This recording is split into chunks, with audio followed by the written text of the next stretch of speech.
প্রয়োজনীয়তা আপনারা জানেন রয়েছে।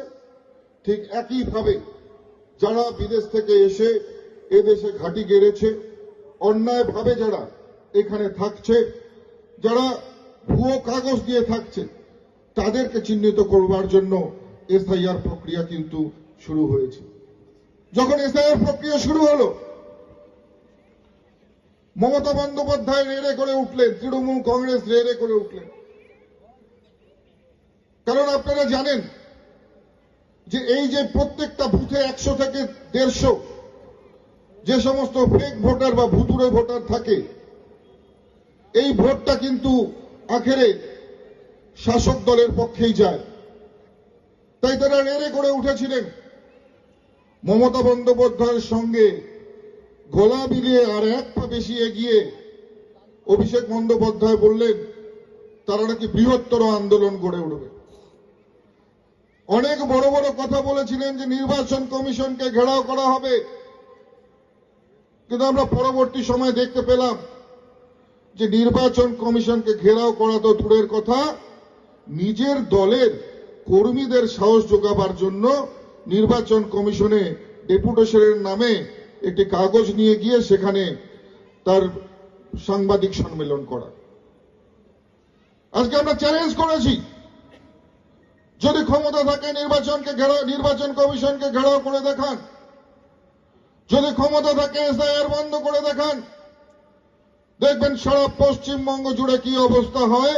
তার পরিপ্রেক্ষিতে নির্বাচন কমিশন কি পদক্ষেপ নেয় সেটাও কিন্তু আপনারা পদে পদে বুঝতে পারবেন।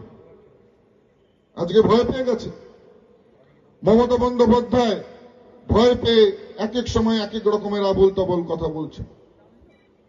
কখনো তিনি জগন্নাথ প্রভুকে পুরী থেকে দীঘায় টেনে নিয়ে আসছেন, আবার কখনো কলকাতায় দুর্গা মণ্ডপমের উদ্বোধনের কথা বলছেন।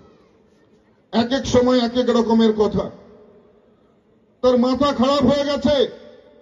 তিনি বুঝতে পেরেছেন যে এই 1.5 কোটি ভোটারের নাম যদি পশ্চিমবঙ্গের ভোটার তালিকা থেকে বাদ যায়, তাহলে 2026-এ আর নবান্নে বসা হবে না। আর আজকের তারিখে দাঁড়িয়ে আমি আপনাদেরকে চ্যালেঞ্জ করে বলতে চাই, গত 2021-এর বিধানসভা নির্বাচনে আমাদের তৃণমূল কংগ্রেসের ভোট ব্যবধান ছিল মাত্র 49 লক্ষ। আর এবারে এসআইআর এর মাধ্যমে, ভোটার তালিকা সংশোধনের মাধ্যমে, ভুয়ো ভোটার বাদ দেওয়ার মাধ্যমে সারা পশ্চিমবঙ্গ থেকে ভোট বাদ যাবে প্রায় 1.5 কোটি ভোটার। তাহলে হিসেবটা কি দাঁড়ালো? আজকে আপনাদের বিধানসভা দিয়ে বুঝিয়ে দিই। গতবার এই বিধানসভায় আমরা মাত্র 21,000 ভোটে পিছিয়েছিলাম, তাই তো? 24,000 ভোটে পিছিয়েছিলাম। আর এবারে এসআইআর এর যে প্রথম খসড়া তালিকা বেরিয়েছে, তাতেই 21,000 ভোটারের নাম বাদ গিয়েছে, আরো তো 7,000 এখনো বাকি রয়েছে। নির্বাচন হওয়ার আগেই আমতা বিধানসভায় আমরা অনেক এগিয়ে আছি, এটা নিশ্চিতভাবে বলতে পারি। আজকে যেভাবে সারা পশ্চিমবঙ্গে সন্ত্রাস চলছে, তৃণমূল কংগ্রেসের কাছে তাদের সংগঠন নেই। তাদের সংগঠন যে নেই, সারা পশ্চিমবঙ্গের যারা এমএলএ এমপি আছে তৃণমূল কংগ্রেসের, তারা নিজেরাই স্বীকার করছে। আপনাদের এই বিধানসভাতেও তাদের যারা নেতা নেত্রী আছে, পঞ্চায়েত সমিতির সদস্য থেকে শুরু করে জেলা পরিষদ সদস্য, পঞ্চায়েত সদস্য থেকে শুরু করে প্রধানরা নিজেরাই স্বীকার করে নিয়েছে তাদের প্রতিষ্ঠা দিবসে। কি স্বীকার করেছে কি না?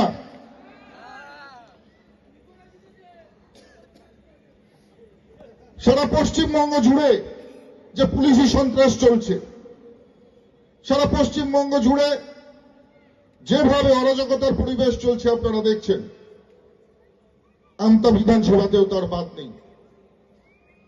কোথাও সভা করার পারমিশন দেওয়া হয় না, অনুমতি চাইতে গেলে তারা অনুমতি দেন না।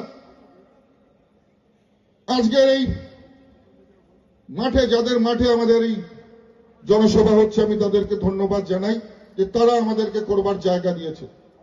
সরকারিভাবে কোনো অনুমতি আমাদেরকে দেওয়া হয় না। এটা কোন রাজ্যে আমরা বাস করছি? আজকে গ্রামে গঞ্জে আপনারা জানেন বিভিন্ন সময় পশ্চিমবঙ্গের সনাতনী ভাইয়েরা তারা কখনো হনুমান পুজোয় ব্রতী হয়, কখনো বা রামচন্দ্রের পুজোয় ব্রতী হয়। কিন্তু এই পুলিশ প্রশাসন সেখানেও গিয়েও বাধার সৃষ্টি করে। পুলিশ প্রশাসন সেখানে গিয়েও তাদের উপর অত্যাচার করবার চেষ্টা করে।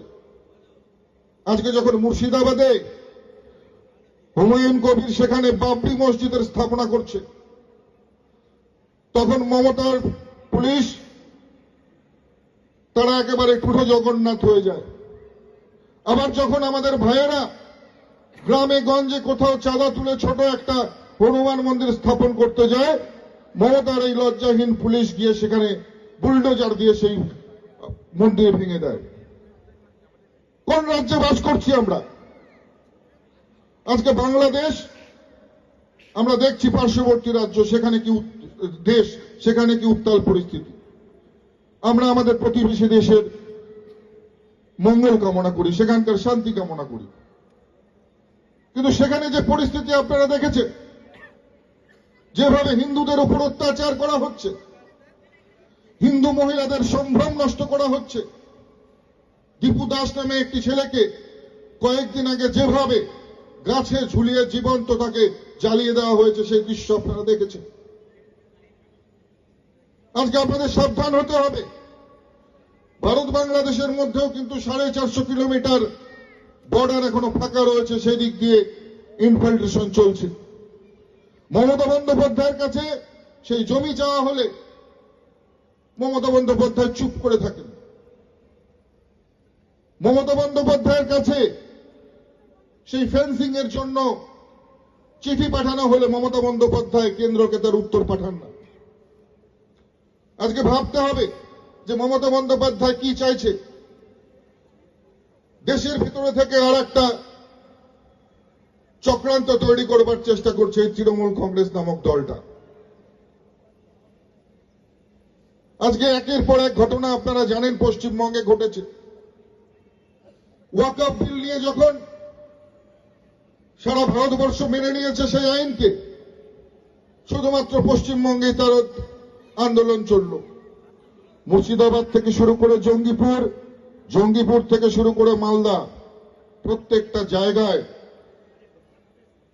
এই ওয়াকফ আইনকে বয়কট করার নামে যে আন্দোলন হয়েছে, তাতে সরকারি সম্পত্তি তছরূপ থেকে শুরু করে হাজার হাজার মানুষ একসঙ্গে রাস্তায় বেরিয়ে দোকানপাট থেকে শুরু করে গাড়ি ঘোড়া যানবাহন থেকে শুরু করে সবকিছুতে ভাঙচুর চালায়। মমতা বন্দ্যোপাধ্যায় দেখেও চুপ করেছিলেন, একটা কথা বলেনি। আর যখন আমাদের সনাতনী ভাই দীপু দাসকে নির্মমভাবে বাংলাদেশে হত্যা করা হয়, তার প্রতিবাদে কয়েকজন সনাতনী হিন্দু যখন কলকাতার রাস্তায় বেরোন, পুলিশ তাদের উপর লাঠিচার্জ করে নির্মমভাবে তাদেরকে গ্রেপ্তার করা হয়।